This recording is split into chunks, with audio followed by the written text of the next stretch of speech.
আসসালামু আলাইকুম। সংবাদে আপনাদের সবাইকে স্বাগত জানাচ্ছি। আমি ফিরোজ তোহা। শুরুতেই সংবাদ শিরোনাম। বাংলাদেশের সর্বশেষ গুরুত্বপূর্ণ আপডেট সংবাদে আপনাকে স্বাগত। শুরুতেই সংবাদ শিরোনাম, পরে বিস্তারিত। প্রথমে জানাবো, সংঘর্ষের জেরে জেলা বিএনপির কমিটি বিলুপ্ত, ৫ নেতা বহিষ্কার। চট্টগ্রামের রাউজান উত্তর জেলা বিএনপির আহ্বায়কের গাড়িবহরে হামলা ও বিএনপির দুই পক্ষের সংঘর্ষের জেরে উত্তর জেলা বিএনপির আহ্বায়ক কমিটি বিলুপ্ত ঘোষণা করা হয়েছে। একই সঙ্গে জানানো হয়েছে শীঘ্রই নতুন কমিটি গঠন করা হবে। আজ রাত ৮টায় দলের সিনিয়র যুগ্ম মহাসচিব রুহুল কবির রিজভী স্বাক্ষরিত এক প্রকাশিত প্রেস বিজ্ঞপ্তিতে সিদ্ধান্তের কথা নিশ্চিত করা হয়েছে। এছাড়াও উত্তর জেলা যুগ্ম আহ্বায়ক নুরুল আমিন চেয়ারম্যান, মিরসরাই উপজেলা বিএনপির সাবেক সদস্য সচিব গাজী নিজামুদ্দিন সহ উপজেলা বিএনপির ও যুবদলের ৫ জন নেতাকে প্রাথমিক সদস্যপদসহ সকল পর্যায়ের পদ থেকে বহিষ্কার করা হয়েছে। তাদের বিরুদ্ধে দলীয় আদর্শের বাইরে গিয়ে শৃঙ্খলা ভঙ্গ এবং দলের ভেতরের কোন্দল জিয়ে রাখার অভিযোগে মামলা করতে নির্দেশ দেওয়া হয়েছে। ইসরায়েলি বর্বর হামলায় গাজায় আরও ৮০ জনের প্রাণহানি, অনাহারে নিহত ১৪। ফিলিস্তিনের অবরুদ্ধ গাজা ভূখণ্ডে ইসরায়েলি বর্বরতায় একদিনে কমপক্ষে ৮০ জন ফিলিস্তিনি নিহত হয়েছে। এছাড়াও ইসরায়েলের অবরোধের কারণে সৃষ্ট পরিস্থিতিতে অনাহারে মারা গেছে আরও ১৪ জন নিরীহ ফিলিস্তিনি। অনাহারে মারা যা ব্যক্তিদের মধ্যে ২ জন শিশুও রয়েছে, খবর আল জাজিরার। এরপর জানাবো, কম্বোডিয়ার সঙ্গে সংঘর্ষে থাইল্যান্ডের ক্ষতি $৩০০ মিলিয়ন। কম্বোডিয়ার সঙ্গে ৫ দিনের সংঘর্ষে থাইল্যান্ডের প্রাথমিক ক্ষতি হয়েছে ১০০ বিলিয়ন বাদ বা $৩০৭.৮ মিলিয়ন। দেশটির অর্থমন্ত্রী পিচাই চুনহাজিরা বিষয়টি নিশ্চিত করেছেন। আজ গণমাধ্যম এক্সপ্রেস টিউবেনের এক প্রতিবেদন থেকে বিষয়টি জানা গেছে। এদিকে নেতানিয়াহুর ২ মন্ত্রীর নেদারল্যান্ডসে প্রবেশে নিষেধাজ্ঞা, ইসরায়েলের প্রতিবাদ। ইসরায়েলের চরমপন্থী ২ জন মন্ত্রীকে নেদারল্যান্ডসে নিষিদ্ধ করা হয়েছে, ফলে তারা ইউরোপের ওই দেশটিতে ঢুকতে পারবে না। সহিংসতা উস্কে দেওয়া এবং জাতিগত নির্মূলকে সমর্থন দেওয়ার অভিযোগে তাদের বিরুদ্ধে ব্যবস্থা গ্রহণ করেছে দেশটির সরকার, খবর আনাদুলো এজেন্সি। এদিকে সাবেক আইজিপির জবানবন্দি, হারুনকে জিন বলে ডাকতেন সাবেক স্বরাষ্ট্রমন্ত্রী। ঢাকা মহানগর পুলিশের গোয়েন্দা শাখার ডিবি সাবেক প্রধান মোহাম্মদ হারুনুর রশিদকে জিন বলে ডাকতেন সাবেক স্বরাষ্ট্রমন্ত্রী আসাদুজ্জামান খান কামাল। কেননা রাজনৈতিক সিদ্ধান্ত বাস্তবায়নে কার্যকর মনে করা হতো তাকে। আদালতে দেওয়া পুলিশের সাবেক মহাপরিদর্শক আইজিপি চৌধুরী আবদুল্লাহ আল মামুনের জবানবন্দির নথিতে উঠে এসেছে এমন চাঞ্চল্যকর তথ্য। আজ আদালত সূত্র থেকে বিষয়টি নিশ্চিত করা হয়েছে। সংবাদ শিরোনাম, এবারে বিস্তারিত। তবে তার আগে বন্ধুরা, অনুরোধ থাকবে এই সংবাদটিতে একটি লাইক দিন। এই চ্যানেলে আপনি নতুন হয়ে থাকলে আমাদের সংবাদটি দেখতে দেখতে চ্যানেলটি সাবস্ক্রাইব করে রাখুন। কমেন্ট করে বন্ধুরা আপনার মূল্যবান মতামত জানিয়ে দিন আপনি বিশ্বের কোন দেশ থেকে বা বাংলাদেশের কোন স্থান থেকে আমাদের সংবাদটি দেখছেন এবং শুনছেন। আর বন্ধুরা, গাজা যুদ্ধে আপনি যদি নিরীহ ফিলিস্তিনিদের ভালোবেসে থাকেন, কমেন্টে ইয়েস লিখে বিশ্ববাসীকে জানিয়ে দিন। সংবাদটি আপনার সোশ্যাল মিডিয়া ফেসবুকে শেয়ার করে বন্ধুদেরও দেখার সুযোগ করে দিন। এবারে বিস্তারিত। সংঘর্ষের জেরে জেলা বিএনপির কমিটি বিলুপ্ত, ৫ নেতা বহিষ্কার।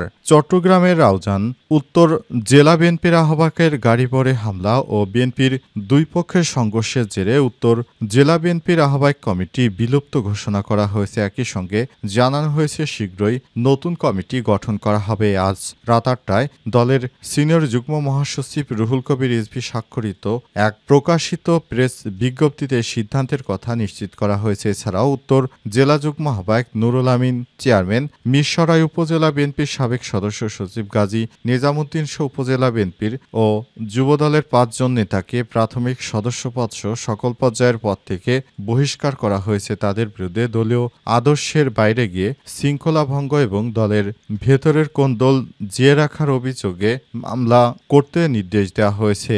এর আগে মঙ্গলবার বিকালে জেলার রাউজান উত্তর জেলা বিএনপির আহ্বায়ক গোলাম আকবর খন্দকারের গাড়িবহরে হামলা করা হয়। এতে গোলাম আকবর সহ অন্তত অন্তত 15 জন থেকে 20 জন আহত হয়েছে। এই ঘটনায় মোট 40 জন আহত হয়েছে। বিএনপির দুই পক্ষের মধ্যে এই হামলা পাল্টা হামলার ঘটনা ঘটছে। পুরো বিএনপি নেতাকর্মীরা অস্ত্রবাজি ও চাঁদাবাজির পাশাপাশি সাধারণ নিরীহ মানুষদেরকেও হত্যাযজ্ঞ চালিয়ে যাচ্ছে। তারা 17 বছর ক্ষমতার বাইরে থাকার পর নিজের দলীয় কোন্দলে সবথেকে বেশি ক্ষতিগ্রস্ত হচ্ছে বিএনপি। বিএনপির হাইকমান্ড এখনও বিদেশে বসে দেশকে সামলানোর চেষ্টা করছে। তবে একটি বিষয় সেটি হচ্ছে বিদেশে বসে কিন্তু দল সামাল দেয়া খুব কঠিন হয়ে পড়ছে। বিষয়টি ইতিমধ্যেই বিভিন্ন স্থানে পরিলক্ষিত হচ্ছে। বিএনপির নেতাকর্মীরা তারা অনেকেই তাদের প্রাপ্য বুঝে না পেয়ে তারপর দলের মধ্যেই এসব বিশৃঙ্খল পরিস্থিতি তৈরি করছে, যেটা দেশের জন্য খুব খারাপ পরিস্থিতি বয়ে আনবে। বিএনপির অনেক নেতাকর্মী এতদিন বিদেশে থাকতো, এখন তারা দেশে এসে তারপর বিশৃঙ্খল পরিস্থিতি সৃষ্টি করছে। সাধারণ মানুষ মনে করেছিল বিএনপি হয়তো শুধরে গেছে, কিন্তু এর আগের সময়ের মতো তাদের চরিত্র এখন ঠিক সেমনটাই পরিলক্ষিত হচ্ছে।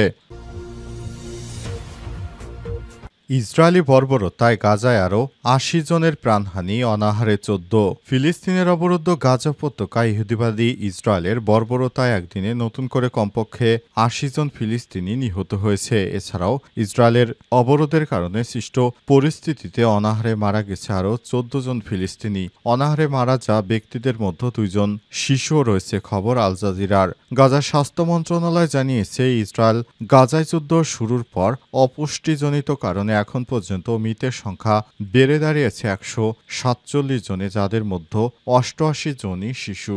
সম্প্রতি গাজার খাদ্য সংকট আরও ভয়াবহ আকার ধারণ করেছে। চলতি বছরে মার্চে ইসরায়েল পুরোপুরি অবরোধ আরোপ করে, যা মে মাসে আংশিক তুলে নেওয়া হলেও এখন সীমিত পরিমাণ খাদ্য ঢুকছে গাজায়। জাতিসংঘ ও ত্রাণ সংস্থাগুলো সতর্কতা সত্ত্বেও প্রয়োজনীয় সহায়তা ঢুকতে পারছে না।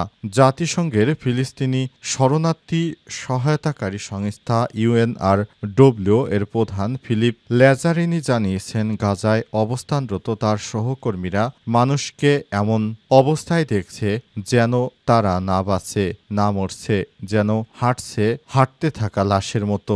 জাতিসংঘের একটি সম্মেলনে তিনি বলেছেন, শুধু ক্ষোভ বা নিন্দা জানানো যথেষ্ট নয়, অবিলম্বে যুদ্ধবিরতি নিশ্চিত করতে হবে, দুর্ভিক্ষ রোধ করতে হবে এবং বন্দীদের মুক্ত করতে হবে। এদিকে যুক্তরাষ্ট্রের প্রেসিডেন্ট ডোনাল্ড ট্রাম্প স্কটল্যান্ড সফরের সময় সাংবাদিকদের বলেছেন, গাজায় প্রকৃত অর্থেই দুর্ভিক্ষ চলছে। ইসরায়েলের এই ধরনের হত্যাযজ্ঞ কোনোভাবে সমর্থনযোগ্য নয়। কম্বোডিয়ার সঙ্গে সংঘর্ষে থাইল্যান্ডের ক্ষতি $৩০০ মিলিয়ন। কম্বোডিয়ার সঙ্গে ৫ দিনের সংঘর্ষে থাইল্যান্ডের প্রাথমিক ক্ষতি হয়েছে ১০ বিলিয়ন বাদ $৩০৭.৮৮ মিলিয়ন ছাড়িয়ে গেছে বলে জানিয়েছে দেশটির অর্থমন্ত্রী পিচাই চুনহাওয়াজিরা। আজ পাকিস্তানি গণমাধ্যম দ্য এক্সপ্রেস ট্রিবিউনের এক প্রতিবেদনে এই তথ্য নিশ্চিত করা হয়েছে। থাই অর্থমন্ত্রী বলেছেন, এই ক্ষতি সামাল দিতে সরকার ২৫ বিলিয়ন বাট বা $৭৭১ মিলিয়ন প্রাথমিক বাজেট তৈরি করছে। এর মাধ্যমে ঘরবাড়ি মেরামত, অবকাঠামো পুনর্নির্মাণ, ক্ষতিগ্রস্তদের সহায়তা দেওয়া হবে। তিনি আরও বলেছেন, আমাদেরকে এর জন্য বাজেট সংগ্রহ করতে হবে, কারণ এটি অর্থনীতিকেও উদ্দীপিত করবে। তবে তিনি সতর্ক করে বলেছেন, এটি যথেষ্ট নাও হতে পারে, কারণ বাণিজ্য ব্যাঘাতে ক্ষতি এখনও হিসেব করে হয়নি। উল্লেখ্য, থাইল্যান্ড ও কম্বোডিয়ার মধ্যে দীর্ঘদিন ধরে সীমান্ত বিরোধ চলে আসছে। মে মাসের শেষ দিকে শুরু হওয়া সম্প্রতি সংঘর্ষে উভয় পক্ষ একে অপরকে দোষারোপ করছে। সংঘর্ষে ছোট অস্ত্র থেকে শুরু করে ভারী কামান ও রকেট ব্যবহার করা হয়েছে। এই সংঘর্ষে দুই দেশের কমপক্ষে ৩৩ জন নিহত এবং ১.৫ লাখের বেশি মানুষ বাস্তুচ্যুত হয়েছে। এ অবস্থায় দুই দেশের মধ্যে এখনও সংঘর্ষ চলছে। তবে মালয়েশিয়ায় একটি বৈঠক হয়েছে, সেখান থেকে একটা সিদ্ধান্ত আসতে পারে। নেতানিয়াহুর দুই মন্ত্রীর নেদারল্যান্ডসে প্রবেশে নিষেধাজ্ঞা, ইসরায়েলের প্রতিবাদ। ইসরায়েলের চরমপন্থী দুই মন্ত্রীকে নেদারল্যান্ডসে নিষিদ্ধ করা হয়েছে, ফলে তারা ইউরোপের এই দেশটিতে ঢুকতে পারবে না। সহিংসতা, উস্কে দেওয়া ও জাতিগত নির্মূলের সমর্থনের অভিযোগে তাদের বিরুদ্ধে এই ব্যবস্থা নিয়েছে দেশটির সরকার বিষয়টি জানিয়েছে।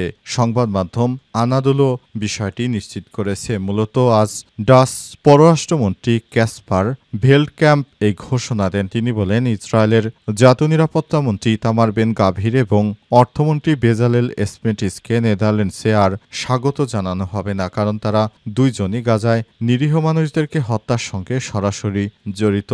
তাদেরকে ছাড় দেওয়া হবে না। তারা যে ধরনের কর্মকাণ্ড করেছে নেদারল্যান্ড তাদেরকে ছাড় দেবে না। নেদারল্যান্ড চায় একটি সুন্দর পৃথিবী গড়তে, কিন্তু তারা যেভাবে নিরীহ মানুষদের উপর হত্যাযজ্ঞ চালিয়ে যাচ্ছে সেটা কোনোভাবেই গ্রহণযোগ্য নয়। এ অবস্থায় নেতানিয়াহু যেভাবে সামনের দিকে এগিয়ে যেতে চলেছেন সে বিষয়টিকে তারা খুবই খারাপভাবে দেখছে, কারণ নেতানিয়াহুর ইচ্ছা হচ্ছে পৃথিবীতে লাশের বন্যা বয়ে দেয়া, কিন্তু নেদারল্যান্ড চায় একটি ভালো অবস্থানে গিয়ে তারপর সবকিছু পরিস্থিতি সামাল দিতে চায় তারা। এ অবস্থায় কোনোভাবেই এটি আর গ্রহণযোগ্য নয় বলে মনে করে তারা। এ কারণে ইহুদিবাদী ইসরায়েলের এই মন্ত্রীদেরকে নেদারল্যান্ডসে প্রবেশের জন্য নিষেধাজ্ঞা দিয়েছে তারা, এবং এই নিষেধাজ্ঞা যতদিন যুদ্ধবিরতি না হবে ততদিন পর্যন্ত চলতেই থাকবে। এর ফলে ইহুদিবাদী ইসরায়েলি কখনো আর ওই দেশে প্রবেশ করতে পারবে না।